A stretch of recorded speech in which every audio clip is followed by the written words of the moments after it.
Om Swastiastu. Perkenalkan, nama saya Iketut Dari Wijaya, nomor absen 1, NIM 220261 2010178 dari kelas pemasaran B pagi. Di sini saya akan menjawab soal UAS etika bisnis. Langsung saja, saya mulai dari pertanyaan yang pertama, yaitu seorang karyawan membocorkan kepada media perusahaannya memalsukan laporan keuangan. Akibatnya perusahaan rugi besar secara reputasi dan karyawan tersebut dipecat. Kemudian analisislah yang pertama, yaitu apakah tindakan karyawan tersebut etis. Baik. Menurut pendapat saya, ya, tindakan tersebut etis. Tindakan karyawan tersebut etis karena bertujuan mengungkap pelanggaran hukum dan melindungi kepentingan publik, meskipun merugikan perusahaan secara reputasi. Yang kedua, yang B, yaitu bagaimana perusahaan sebaiknya memperlakukan whistleblower. Menurut saya perusahaan harus memberikan perlindungan hukum dan keamanan, serta menciptakan sistem pelaporan internal yang aman dan anonim agar whistleblower tidak mengalami diskriminasi atau pemecatan. Selanjutnya, pertanyaan yang kedua, yaitu sebuah pabrik tekstil membuang limbah cair langsung ke sungai tanpa mengelola karena alasan efisiensi biaya, padahal hal tersebut merusak ekosistem dan kesehatan masyarakat. Kemudian ada pertanyaannya, analisislah yang pertama, analisis pelanggaran etika yang terjadi dalam kasus ini. Menurut saya perusahaan melanggar etika dengan merusak lingkungan dan membahayakan kesehatan masyarakat demi efisiensi biaya yang bertentangan dengan prinsip dan tanggung jawab sosial. Yang kedua, yaitu apa tanggung jawab moral perusahaan terhadap masyarakat dan lingkungan. Perusahaan wajib menjaga keberlanjutan lingkungan dan kesejahteraan masyarakat sekitar sebagai bagian dari tanggung jawab moral dan sosialnya. Yang pertanyaan yang ketiga, yaitu rekomendasikan solusi kebijakan internal yang beretika dan berkelanjutan. Menurut saya ada beberapa langkah yang dapat dipertimbangkan dalam kasus ini, yaitu mungkin ada yang pertama, yaitu mengelola limbah sesuai dengan standar lingkungan. Yang kedua, ada mengadakan pelatihan etika dan lingkungan untuk setiap karyawan.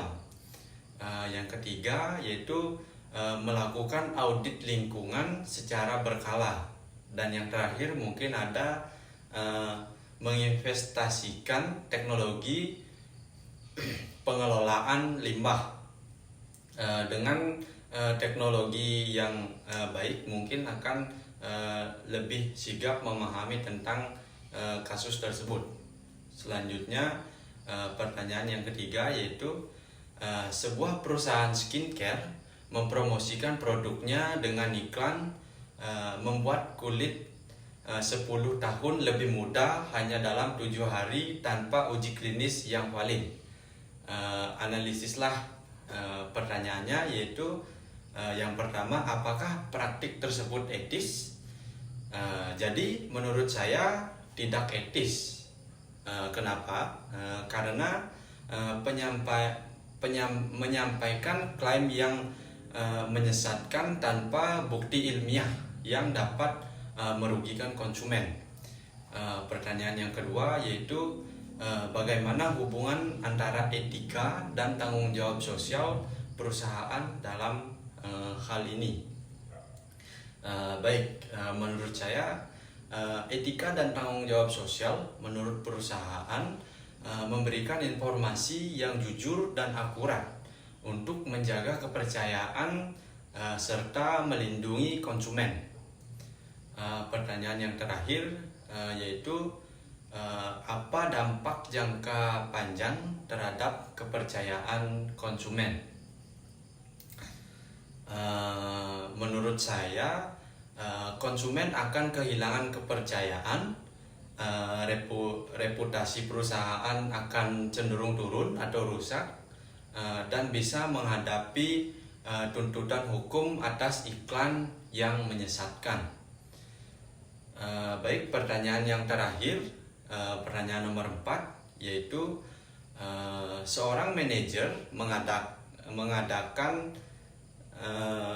di sebuah perusahaan besar memilih vendor untuk kerabat dekatnya tanpa melakukan proses tender yang transparan.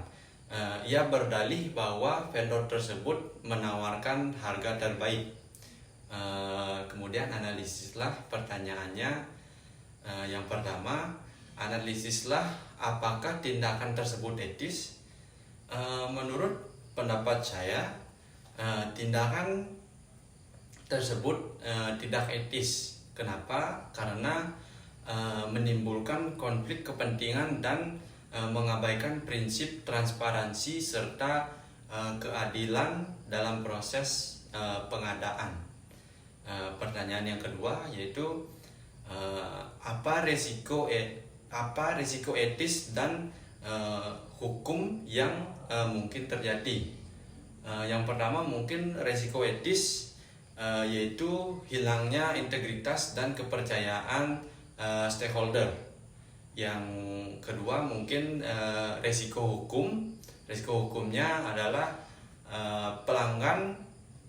pelanggaran aturan pengadaan, potensi korupsi dan sanksi hukum.